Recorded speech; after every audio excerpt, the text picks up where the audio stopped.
The massive screen in the Galactic Council chamber flickered to life, showing scenes that made even the most battle-hardened alien warriors shift uncomfortably in their seats.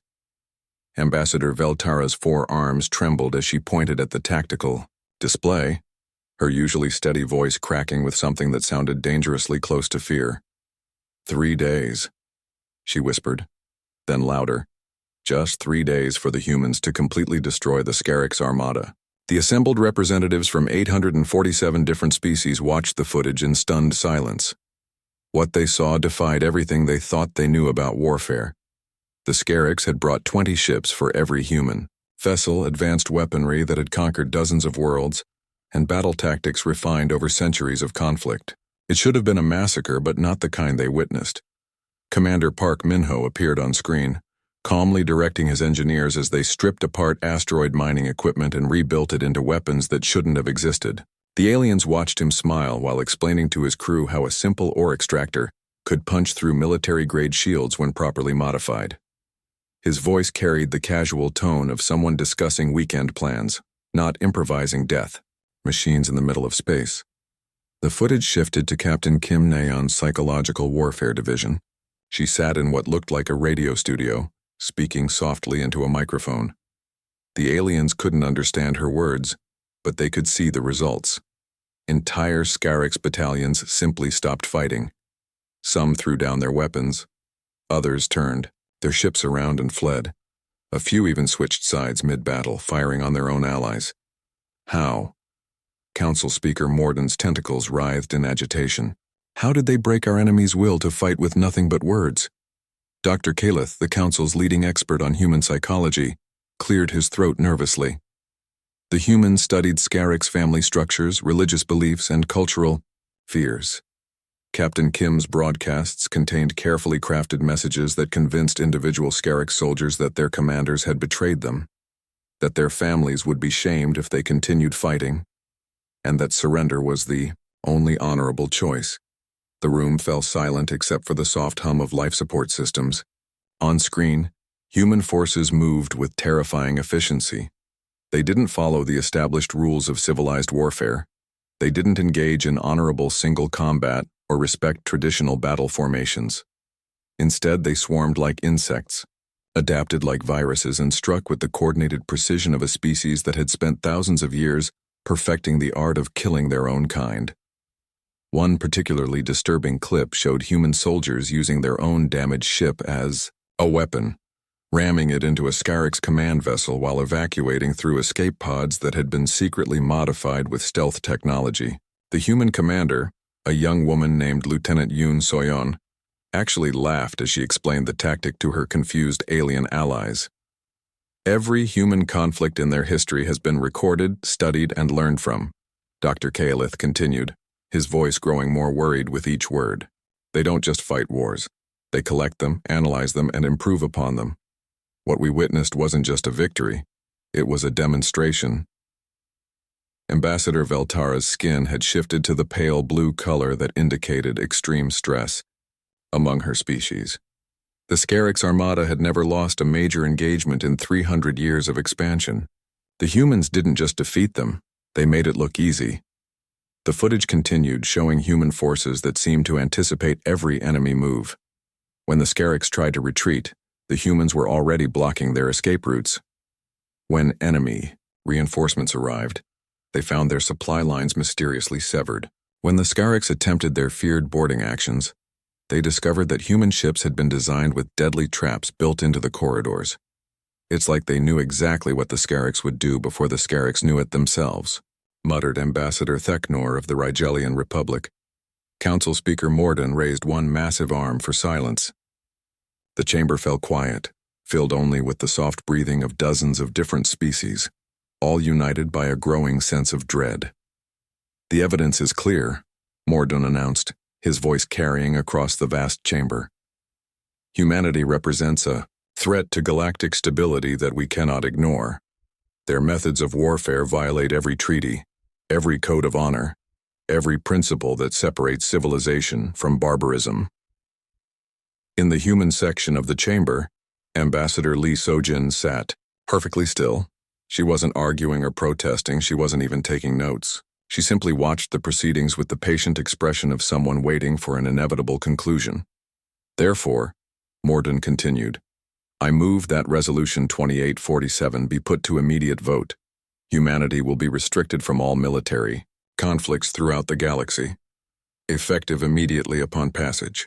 The vote wasn't even close. 846 species voted yes.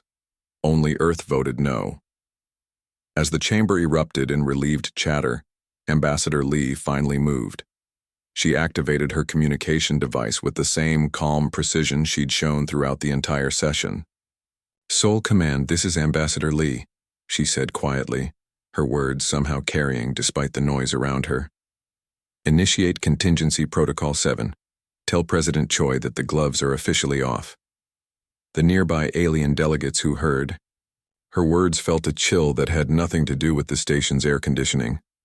6 months had crawled by since the Galactic Peacekeeping Force planted their monitoring stations throughout human space like unwelcome guests at a family dinner. Commander Thrixall reviewed his daily reports with the satisfaction of someone who believed he'd successfully caged a dangerous animal. The numbers looked good on paper. Human military vessels sat docked at their home ports, weapons systems sealed, under thick alien locks that beeped ominously whenever someone got too close. Former soldiers wandered around looking lost and purposeless. Major Yoon Ji-hoon, who had once commanded 3 battlecruisers, now spent his days teaching alien children about human culture at the Cultural Exchange Center. Colonel Han Mina, decorated veteran of 12 campaigns, supervised what the aliens cheerfully called emergency response training for civilian volunteers. Everything is proceeding according to plan, Thrixall muttered to himself, scrolling through reports that showed peaceful human activities. Farming cooperatives, historical societies, sports leagues, educational programs, nothing threatening about any of it. Dr. Kaleth knocked on the commander's office door, clutching a datapad loaded with observations that had been keeping him awake at night. The xenoanthropologist had spent the last 6 months studying human behavior, and what he'd discovered made his scales crawl with unease. Commander, we need to discuss the human activities, Kaleth began, his voice tight with concern. Thrixall didn't even look up from his reports. What about them? They're following all restrictions to the letter. That's exactly the problem. Kyleth activated his datapad, displaying footage of human groups engaged in what appeared to be innocent recreational activities. Look at these historical reenactment societies. They're practicing ancient human battles with remarkable accuracy. On the screen, groups of humans moved through elaborate scenarios, recreating famous conflicts from their bloody past. They carried replica weapons, wore period costumes, and followed historical tactics with scientific precision. To most observers, it looked like harmless hobby activity. Educational entertainment, Thrixall dismissed with a wave. Many species study their military history, but not like this. Kaleth switched to another video showing humans engaged in what they called competitive sports. These games require equipment that's suspiciously similar to military gear. The physical conditioning, the teamwork exercises, the strategic planning sessions. The footage showed humans running through obstacle courses that looked remarkably like assault training, competing in team challenges that required military-style coordination, and participating in endurance events that would prepare someone for extended combat operations. Thrixall finally looked up, his expression annoyed. Physical fitness is healthy. Would you prefer they become weak and lazy? Kaleth's compound eyes narrowed with frustration. What about their emergency response training programs? I've monitored their exercises. They're practicing scenarios that have nothing to do with natural disasters. The datapad displayed humans conducting drills that involved coordinated movement, supply chain management, and communication protocols that seemed far too sophisticated for civilian emergency response. They practiced with an intensity and precision that suggested they were preparing for something much more serious than helping people during earthquakes or floods. Thorough preparation prevents panic, Thrixall replied, but his voice carried less certainty than before. Then explain this. Kaleth pulled up shipping records and supply chain data. Ambassador Lee's new position coordinating agricultural networks. Look at these distribution patterns. the screen filled with complex diagrams showing food and supply, routes that crisscrossed 17 different sectors. At first glance, it appeared to be an efficient system for ensuring adequate nutrition across human colonies. But when Kaelith highlighted the routing patterns, storage locations, and transportation schedules, something else became clear. "This isn't just agricultural coordination," Kaelith whispered. "This is a military logistics network. These supply chains could support armed forces across multiple sectors simultaneously." Thrixal leaned forward, studying the data more carefully. The more he looked, the more uncomfortable he became. The human supply network was remarkably similar to the military logistics systems used by the Galactic Defense Fleet, but somehow more efficient and far more extensive. "Coincidence," he said, but his voice lacked conviction. "Efficient food distribution requires good planning." Kaelith switched to surveillance footage from the cultural exchange centers, where former human military officers were supposedly teaching alien children about human customs and traditions. The videos showed Major Yoon Ji-hoon telling stories about famous human battles, but the way he told them was troubling. He wasn't just recounting history, he was analyzing tactics, explaining strategic decisions, and discussing how historical lessons could be applied to modern situations. "He's not teaching culture," Kaelith said quietly. "He's teaching warfare." The footage showed Colonel Han Mina leading her emergency response training sessions. The humans practiced formations, communication protocols, and coordination exercises that looked suspiciously like military drills.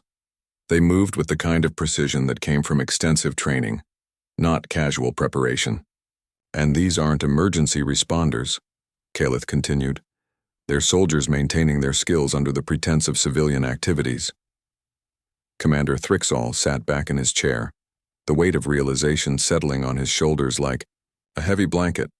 He'd been so focused on the obvious signs of military activity that he'd missed the subtle preparation happening right under his nose.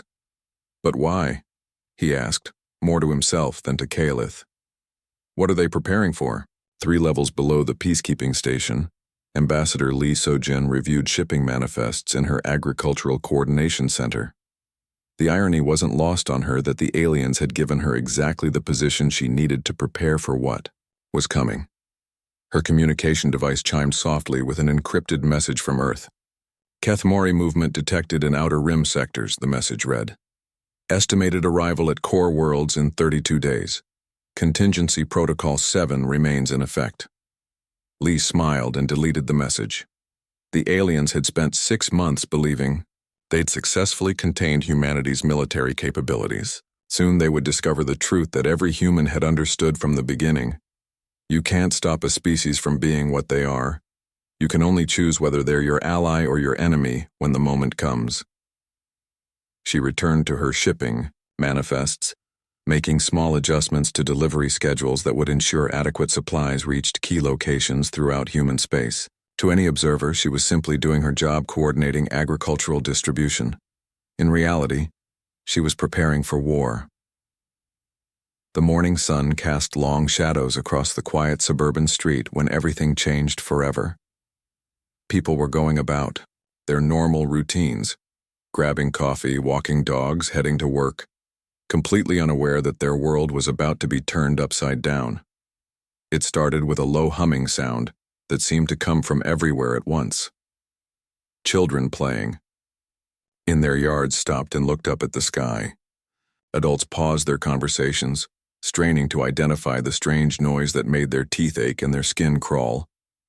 Then the ships appeared. They materialized out of thin air like ghosts becoming solid. Massive, dark vessels that blocked out the sun and cast entire neighborhoods into shadow. The ships were nothing like anything humans had ever imagined, not sleek like in the movies, but organic-looking, as if they had been grown rather than built. Their surfaces rippled and pulsed like living skin. The Keth Mori had arrived. At first, people stood frozen in disbelief. Phones came out as everyone tried to capture this impossible moment. Social media exploded with shaky videos and panicked messages. News stations scrambled to make sense of what was happening. Government officials held emergency meetings behind closed doors. But the Keth-Mori weren't interested in diplomatic contact or peaceful first meetings. They had come for one purpose only, to claim what they believed was rightfully theirs. The invasion began without warning. Strange pods dropped from the massive ships like deadly rain. When they hit the ground, they cracked open to reveal creatures that defied description. The Keth-Mori stood nearly 8 feet tall, with elongated limbs that moved in ways that hurt to watch. Their skin was translucent, showing dark veins underneath that pulsed with an eerie blue light. Most disturbing of all were their eyes, completely black like looking into deep space. But it wasn't their appearance that made them so terrifying. It was their technology. The Keth-Mori carried weapons that seemed to bend reality itself. When they fired, the air would twist and warp, creating tears in space that made people nearby feel sick and dizzy. Buildings didn't just get destroyed. They were unmade, as if they had never existed at all. Cars and trucks simply vanished, leaving behind only confused drivers standing in empty streets. The military responded as quickly as they could. Fighter jets screamed overhead, tanks rolled through city streets, and soldiers took positions on rooftops and behind barriers. But human weapons seemed almost useless against the invaders. Bullets passed right through them as if they weren't really there. Missiles exploded harmlessly against invisible shields that surrounded each Keth-Mori warrior. What made the invasion even more horrifying was how the Keth-Mori moved through the world. They didn't walk like humans did. Instead, they seemed to glide just above the ground, their feet never quite touching the earth. They could pass through walls when they wanted to, but could also interact with physical objects when it suited them. It was as if they existed in multiple dimensions at once. Regular people found themselves on the front lines of an impossible war. A school teacher barricaded her classroom, trying to keep her students calm while strange shadows moved past the windows. A mechanic used his tools to try to help trapped people escape from buildings that were slowly fading out of existence. A nurse worked frantically to evacuate a hospital as the walls around her began to ripple and bend. The Keth-Mori weren't just attacking randomly. They seemed to be following some kind of plan, targeting specific locations with surgical precision. Power plants went dark one by one. Communication towers stopped working. Transportation hubs became twisted mazes where the laws of physics no longer applied. But perhaps the most chilling aspect of the invasion was how quiet it was. The Keth-Mori never spoke, never made battle cries or demands. They moved through human cities like a plague of silence, methodically reshaping everything they touched according to their alien will. As the hours passed, people began to realize that this wasn't just an attack, it was a transformation. The Keth-Mori weren't trying to destroy Earth. They were trying to remake it into something else entirely, something that matched their own twisted reality. Families huddled together in basements and bunkers, listening to emergency broadcasts that became increasingly desperate. The president addressed the nation, but his words felt hollow against the impossible threat they were facing. Scientists worked around the clock to understand the alien technology, but every answer only led to more terrifying questions. The Keth-Mori invasion had begun, and humanity was learning that there were worse things than death. There was the possibility of having your entire reality rewritten by beings who saw the universe in ways that would drive humans mad, just to comprehend. The war for Earth's very existence had started, and the rules of that war were being written by creatures who didn't even exist in the same dimension as their human enemies. In the darkest hour of the invasion, when the Keth-Mori seemed unstoppable and hope was fading fast, something extraordinary began to happen. Humanity started to change. It began with small, almost unnoticeable things. A grandmother in Nebraska found herself understanding the strange symbols that appeared on her television screen after the Keth-Mori passed through her town. A teenage boy in Tokyo discovered he could see the invisible threads of energy that connected the alien ships to their warriors on the ground. A construction worker in Detroit realized he could sense when the invaders were about to phase through walls. At first, people thought they were going crazy. The stress of the invasion, the fear, the complete upheaval of everything they knew, it seemed natural that minds would start playing tricks. But as reports flooded in from around the world, a pattern emerged. Humans everywhere were developing abilities they'd never had before. The scientists called it dimensional adaptation. The mystics called it awakening. Regular people just called it survival. Dr. Chen, a physicist working in an underground bunker, was among the first to understand what was happening. The Kethmori exist in multiple dimensions, she explained to a room full of military officials and world leaders. Their very presence here is changing the fabric of reality around us, and we're changing with it. The transformation wasn't the same for everyone. Some people developed the ability to see through the Kethmori's dimensional tricks. They could spot the aliens even when they tried to phase out of normal reality. Others found they could predict where the invaders would strike next, sensing disturbances in space-time hours before the attacks began. But perhaps the most remarkable change was happening to ordinary people in extraordinary circumstances. A bus driver named Rodriguez found himself able to navigate through streets that the Kethmori had twisted into impossible geometries, while others got lost in what looked like normal roads that somehow led in circles. He could see the true paths hidden beneath the alien distortions. He used this ability to lead hundreds of people to safety, driving his bus through spaces that shouldn't have existed. A librarian discovered she could read the Kethmori's energy patterns like books. She learned to interpret their movements, their intentions, even their weaknesses. Her small public library became a command center where resistance fighters gathered to plan their next moves based on her readings. Children seemed to adapt fastest of all. A group of kids in a daycare center started playing games that perfectly mimicked Kethmori movement patterns. They didn't understand what they were doing, but their teacher realized they were unconsciously learning to move between dimensions, the same way the invaders did. The military quickly tried to organize these newly gifted humans into special units, but the abilities couldn't be controlled or commanded like traditional weapons. They worked best when people acted on instinct, trusting feelings they couldn't explain, and following hunches that defied logic. This led to some of the most incredible rescue missions in human history. Teams of adapted humans would walk into areas where the Kethmori had completely rewritten reality. They'd find survivors trapped in buildings that existed in multiple dimensions at once, or locate children who had been accidentally shifted into parallel spaces.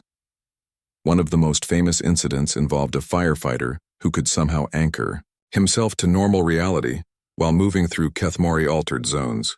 He rescued an entire hospital's worth of patients from a building that was slowly fading out of existence. Witnesses described watching him pull people from walls that looked solid but felt like water, leading them back to spaces where the laws of physics still made sense. But the changes weren't just about fighting the invaders. Humanity was discovering new ways to connect with each other. People reported feeling emotional links with others who had similar abilities. A mother in Australia would suddenly know that her soldier son in Europe was in danger. Strangers would find themselves working together with perfect coordination, as if they shared the same mind. These connections formed the backbone of a new kind of resistance. Instead of relying on radio communications that the Kethmori could disrupt, humans began using their newfound psychic networks. Information traveled instantly across continents through minds that had learned to touch each other across impossible distances. The adapted humans also discovered they could disrupt Kethmori technology. A mechanic learned to tune his tools to frequencies that could affect alien equipment. A musician found that certain combinations of notes could cause the invaders' weapons to malfunction. An artist discovered her paintings could create zones where Kethmori couldn't maintain their dimensional phases. As weeks passed, the tide of the invasion began to turn. The Kethmori had expected to face a primitive species, bound by simple three-dimensional thinking. Instead, they found themselves fighting humans who were rapidly evolving to match their multi-dimensional capabilities. Humanity was becoming unbound from the limitations that had defined them for millennia. The species was transforming, adapting, rising to meet a challenge that should have been impossible to overcome. The war was far from over, but for the first time since the invasion began, humans were fighting back on equal terms. The gifts that saved humanity came with a cost that no one could have predicted. As more people developed these extraordinary abilities, the world began to realize that evolution doesn't come without sacrifice. At first, the changes seemed like pure miracles. A postal worker could suddenly walk through walls that the Kethmori had phase shifted. A teacher could see into parallel dimensions where trapped students were calling for help. A janitor discovered he could repair reality itself, fixing the tears that alien weapons left behind. But as days turned into weeks, disturbing patterns began to emerge. The postal worker who could phase through walls started having trouble staying solid. His family watched in horror as his hand passed through his coffee cup during breakfast, the liquid spilling onto the table. He'd try to hug his children, only to have his arms go right through them. Some days he'd fade so much that people couldn't see him at all, even though he was standing right there screaming for attention. The teacher who could see into other dimensions began losing track of which reality was real. She'd talk to students who weren't there, have conversations with people from parallel worlds, and sometimes completely forget about the children sitting right in front of her. Her classroom became a chaos of confused kids trying to follow lessons that jumped between different versions of reality. The janitor who could fix tears in space-time aged rapidly. Every time he mended reality, years seemed to fall off his life. His hair turned gray, then white. His back bent. His hands became wrinkled and spotted. In just 2 months, he went from looking 35 to appearing ancient, though his spirit remained strong as he continued his impossible work. These weren't isolated cases. Across the globe, the adapted humans were paying prices for their new abilities that no one had anticipated. People who could sense Kethmori movements from miles away found themselves overwhelmed by constant psychic noise. They'd curl up in corners, hands pressed to their heads, unable to block out the flood of information that poured into their minds every second. Some stopped sleeping entirely, their eyes wide and frightened as they tracked invisible threats that only they could perceive. Those who developed the ability to communicate through dimensional networks discovered they were losing their voices in the physical world. Their thoughts became so intertwined with others that they forgot how to speak out loud. Families watched helplessly as their loved ones became mute, communicating only through mental connections that left everyone else feeling isolated and alone. Children who adapted fastest began aging in strange ways, not physically, but mentally and emotionally. A 7-year-old girl who could navigate Kethmori twisted spaces started talking like an old woman, using words and concepts that no child should understand. She'd stare out windows with ancient eyes, speaking of cosmic truths that made adults uncomfortable. Her childhood was disappearing, replaced by knowledge too vast for such a young mind to carry. The military units made up of adapted humans faced their own unique challenges. Soldiers who could see through alien illusions found themselves unable to distinguish between friend and enemy in normal combat. Their enhanced perception made everything look suspicious and threatening. They'd fire at their own comrades, convinced they were seeing Kethmori shapeshifters. Dr. Chen, the physicist, studying the phenomenon, began documenting these costs with growing alarm. "We're not just adapting to their reality," she wrote in her reports. "We're becoming like them, and I'm not sure we can control what we're turning into." Her fears proved justified when some of the most powerfully adapted humans began exhibiting Kethmori-like behaviors. They'd move with that same unsettling glide, their feet barely touching the ground.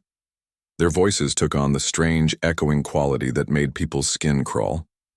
Most disturbing of all, they started viewing regular humans the way the Kethmori did, as inferior beings bound by primitive limitations.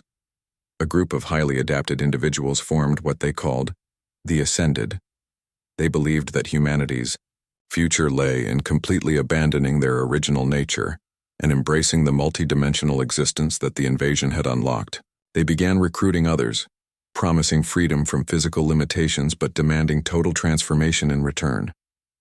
Regular humans found themselves caught between two alien forces, the Kethmori invaders and their own transformed species members. Families were torn apart as some members adapted while others remained unchanged. Parents couldn't recognize their own children. Spouses became strangers to each other across dimensional barriers that love couldn't bridge. The most heartbreaking cases involved people who were partially adapted. They existed in a painful middle ground, no longer fully human, but not transformed, enough to function in the new reality. They'd phase in and out of existence unpredictably, sometimes solid enough to hold their loved ones, sometimes so insubstantial that they couldn't even touch a doorknob. Support groups formed in underground shelters where family members of the adapted could share their grief and confusion. They mourned people who were still alive but unreachable, dealing with a loss that had no name and no clear path to healing. Yet despite all the pain and sacrifice, most of the adapted humans continued using their abilities to fight the invasion. They understood the price they were paying, but they also knew that without their transformation, humanity would have fallen completely to the Kethmori threat. Their sacrifice was saving the world, even as it cost them everything they used to be.